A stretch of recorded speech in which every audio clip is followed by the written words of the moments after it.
2 days before the PLA rolled into our street. They were already past the interstate. Civilians being zip tied, houses marked with red symbols, no power, no water, no mercy. We'd heard the rumors, the camps, the black bag vans, what they were doing to prisoners, especially women. Abby stopped reading the intercepted transmissions. I didn't blame her. The army? Gone. What army? Fell apart in the first week. Divisions scattered. National Guard abandoned at checkpoints. Some officers went underground. Others got wiped out trying to hold the line. Fort Jackson went cold 3 days in. Pentagon never responded. It was like the country blinked and China came through the smoke. I was a drill sergeant. Infantry. I trained soldiers to fight, to win. I led. But when it all cracked, there was no one left to lead. Then there was Abby. She was a paramedic before the war. She kept wound packs in her Jeep, trauma shears on her belt. She knew how to stitch, decompress, restart a heart. But you can't patch a country. And you can't save a soul bleeding from the inside out. We had rings, gold bands, simple, but tough, like us. We were engaged, but never had time for the wedding. She kept hers on a chain around her neck, under her chest rig. Said she'd wear it proper after we made it through. I told her I'd marry her in boots if I had to. She smiled. Not in this plate carrier, you won't. You'll get me white lace one day. Now that chain is wrapped around my fist, and it smells like her. We lived on Pine Hollow Drive, third house down, faded flag, porch light still flickering. When the first artillery started falling, long before the power cut and the fences burned, Bear and Junie ran.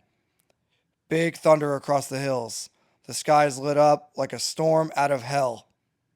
We were throwing gear into the Bronco when they bolted down the street. Terrified, I shouted until my throat tore. Abby ran after them, barefoot. They didn't come back. 3 days later, she found Junie's collar tangled in barbed fence outside the subdivision. Bear, we never found. The first casualties of war for this family, but they would not be the last. Abby cried for hours. I held her, helpless. We tried building a squad. Knocked on doors, offered weapons, training, water. Most folks just stared at the floor. Some said, we're praying, we're hoping. I told them, prayer is not a fire team, but nobody came. So we packed 72-hour kits, loaded magazines, laced boots, double-checked tourniquets, checked night vision goggles, 2 rifles, 2 pistols, 2 people left who gave a damn. She ran a suppressed Mark 18, 10.3-inch barrel, 0 for 25 meters, aim point, suppressed, Huxworks, Glock 19 on her hip, steady under fire. I ran a 20-inch rifle, ACOG, more reach, higher velocity, heavier punch, Glock 19 on my belt. We had acquired claymores and hand grenades from what was left of a National Guard armory. We kept them in the pack for when the situation arose. 240 rounds each, 8 magazines, 2 frag grenades, and each other. That was it. We trained for this. Even back before the world cracked. Weekends on the range, her stitching my hand after a bad reload, me adjusting her stance between shots. Pull the trigger, like you're saving a life, I'd say. She'd grin. I usually use morphine for that. I taught her bounding drills. She taught me how to splint a leg with duct tape and a ruler, and I still remember the beach. Charleston. Sullivan's Island. She wore a yellow sundress, hair in a knot. We laid on a blanket with Bear and Junie, passed out in the sand. She looked at the horizon and said, If it all goes to hell, we hold the line. Just you and me. I nodded. Never thought we'd actually have to. The intel was bad. Platoon-sized element, they said, turned out to be more like 50. 4 trucks, dismount squads, scattered drones. We set the ambush near Briar Glen. Narrow road, ravine on the left, woods on the right. She went high, tree line, good cover. I had purposely placed her here, hoping that it would be safer. I set the claymores, took cover behind the culvert.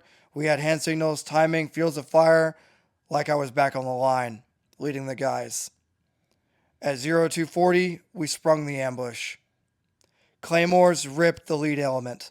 Screams, metal, chaos. We could immediately smell the iron in the air. Massive hemorrhage. An entire Chinese squad gone. I dropped the second man before he hit the dirt. Abby was covering flank, controlled burst, 1 tap, 1 down. They regrouped fast. Professionals. Not like the propaganda. The PLA soldiers were trained, disciplined, and eager for more blood. Flankers came in low, bounding through the ditch. She caught them. 2 taps, controlled pairs, 2 PLA soldiers dead. A grenade landed near me. I kicked it back. Clipped the side of the truck. Fireball took 3 more. But then came the mortars, bracketing. I could tell they were bracketing on our position based on my time in the infantry, watching the chucks bracket the enemy over and over again. They were good. The first hit shredded the trees. The second drop behind me blew my leg open. I couldn't move. Blood pouring down into my boot. I called for Abby. No answer. I crawled through mud, pushing with 1 arm, dragging the ACOG through roots. I found her. She was holding her Glock, still breathing, barely. Blood soaked her trauma kit. Tourniquet on, but it wasn't enough. I held her hand. She smiled. I can't stop this one, babe. Yeah, you can, I lied. She looked at me, tired, beautiful, burning. Marry me later. She whispered, and then she was gone. I don't remember the rest clearly. Just the roar of my rifle, the taste of blood, the smell of burning flesh, the weight of her ring in my palm. I kept firing, kept screaming, kept fighting. I made them pay for every inch of American soil, but it was more than that now. It was for Abby. It was for all we had lost. I don't know how many I killed. Enough, not enough. Now it's quiet. I'm still here, I think. My side's cold. My leg won't move. I hear engines again. Or maybe it's just the wind. I'm out of magazines. Out of time. But I bought them 2 more days. Maybe more. If you hear this, if this recording ever makes it out, know this. We were just 2. A lost paramedic, a lost soldier, in a war that was far from lost. No support, no backup, no allegiance, just a promise to each other. To this land, to hold the line for each other. Maybe now we finally get our wedding day.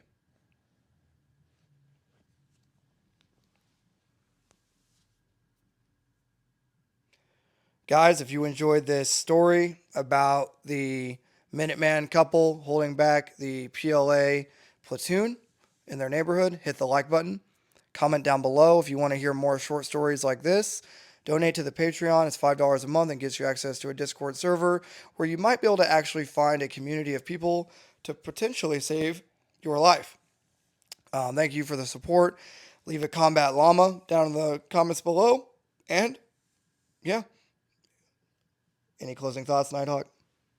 It's a sad story. Yep. This one was sad, but we enjoyed writing it, making it together. So, and criticizing each other's input. But if you want to see, or I guess hear more stories like this, leave the comments. We look forward to reading them.